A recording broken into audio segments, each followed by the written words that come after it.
জলবায়ু পরিবর্তন বর্তমানে দেশের অন্যতম একটি বড় সমস্যা। এর প্রভাবে উপকূলীয় অঞ্চলগুলোতে লবণাক্ততার পরিমাণ দিন দিন বাড়ছে ও খাবার পানির সংকট তীব্র হচ্ছে। এই সংকট মোকাবেলার সবচেয়ে উপযোগী উপায় হিসেবে বৃষ্টির পানি সংরক্ষণ ব্যবস্থা স্থাপনে সহায়তা করছে ব্র্যাক জলবায়ু পরিবর্তন কর্মসূচি ও ডেনমার্ক সরকার।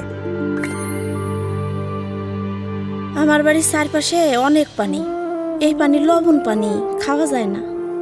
এর আগে তো পানি আনতে আমরা অনেক দূরে যেতাম, কিনেও খাতি হতো। মাঝে মাঝে টাকা ছিল না, মানুষের কাছে চাতি হতো।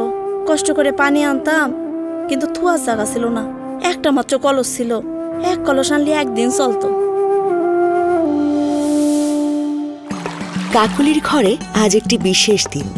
আনন্দে ভাসছে কাকুলির 2 মেয়ে সহ পুরো পরিবার।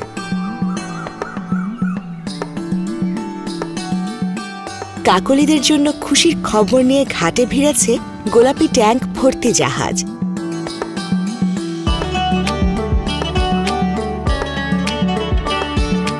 সেখান থেকেই ব্র্যাক অফিস হয়ে সেগুলো ছড়িয়ে পড়বে নির্দিষ্ট পরিবারগুলোতে। এতদিনের প্রতীক্ষার পর আজ সত্যি সত্যি একটি গোলাপি ট্যাঙ্ক তাদের নিজেদের হবে।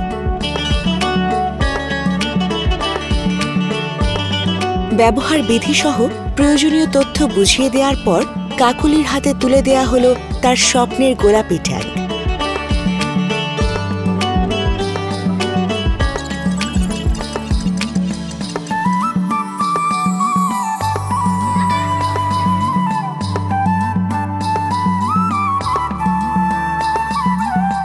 বাড়ির আঙিনায় চলে এলো নতুন অতিথি।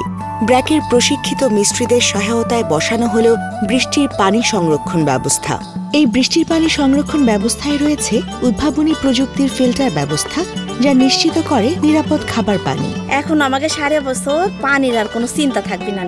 এই ট্যাঙ্কে বৃষ্টির পানি জমায়ে 5.5 বছর খাতে পারবা না। তাছাড়া ঘরে আমার 2টো ছাগলও আছে, লবণের জন্য তারা পানি খাতে কষ্ট হইতো।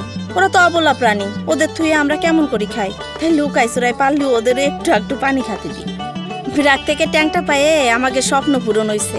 ব্র্যাক ও ডেনমার্ক সরকারের সহায়তায় মোংলা উপজেলায় 67,300 মানুষের হাতের নাগালে পৌঁছে গেছে বৃষ্টির পানি সংরক্ষণ ব্যবস্থা। কাকলির মতো এমন হাসি ছড়িয়ে পড়ুক মোংলার প্রতিটি ঘরে।